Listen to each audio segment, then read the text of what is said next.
Well, I certainly had an interesting movie theater experience tonight, but I'll get to that at the end of this video. For now, let's talk about a Jackie Chan action movie, shall we?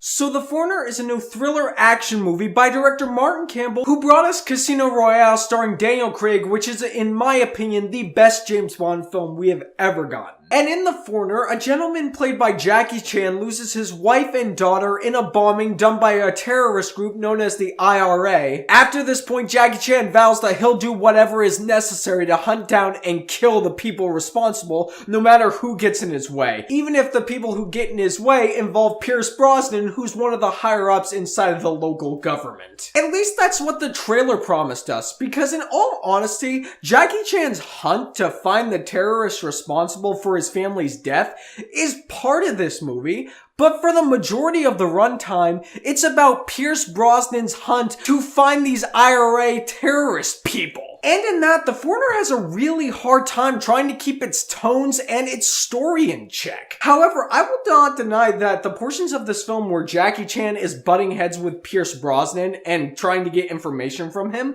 were my favorite parts of the movie. And of course, this is directed by Martin Campbell, so the action in it is really great too. You remember that grittiness and that close quarters combat that Casino Royale had? This film had that exact same kind of grittiness, except with a more martial arts type flair to it, because Jackie Chan's in it, of course. And I'm not gonna deny that the performances in here were out of control. Jackie Chan, Pierce Brosnan, everybody in this film does a really phenomenal job. Jackie Chan at the beginning of this movie gets you on his side, at least for the first 20 minutes. And what I mean by that is, it's very interesting that the filmmakers decided that Jackie Chan would go up against Pierce Brosnan and pretty much condemn the acts of these terrorists and say how horrible they are.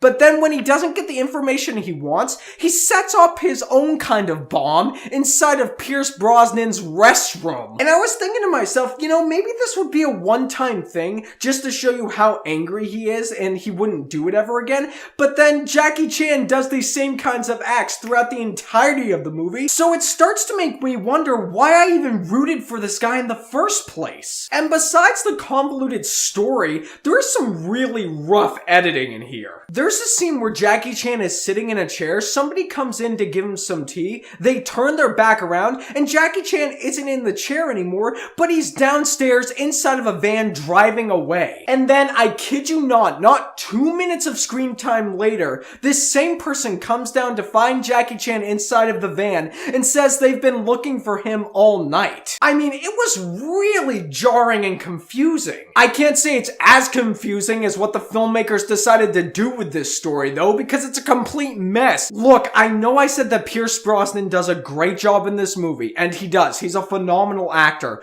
but the story that was around him is nonsense. There was this whole aspect of the film that dealt in the world of politics about the war between the Scottish government and the British government, and I could not be more bored and uninterested in anything that they were talking about on screen. It is very clear that the filmmakers tried their hardest to grab the audience's attention with this subject matter, but it doesn't help the fact that I was bored out of my mind and I heard a couple of people in my auditorium snoring. There was also this aspect to deal with Pierce Brosnan's wife in the movie, and she was as useless as everything else in this convoluted plot. And guys, I've definitely come across angry here, but the movie isn't horrible. It's not one of the worst movies of the year. It's just very poorly put together. The Foreigner was well directed, had some really stellar performances, and there was a good portion of this movie I was completely invested in with Jackie Chan in his hunt for the terrorists. Unfortunately, no, that doesn't save it for me, although I do realize this film can be a guilty pleasure for people if they do enjoy the action genre. Unfortunately though, I have to stick my feet in the mud and I have to say, The Foreigner,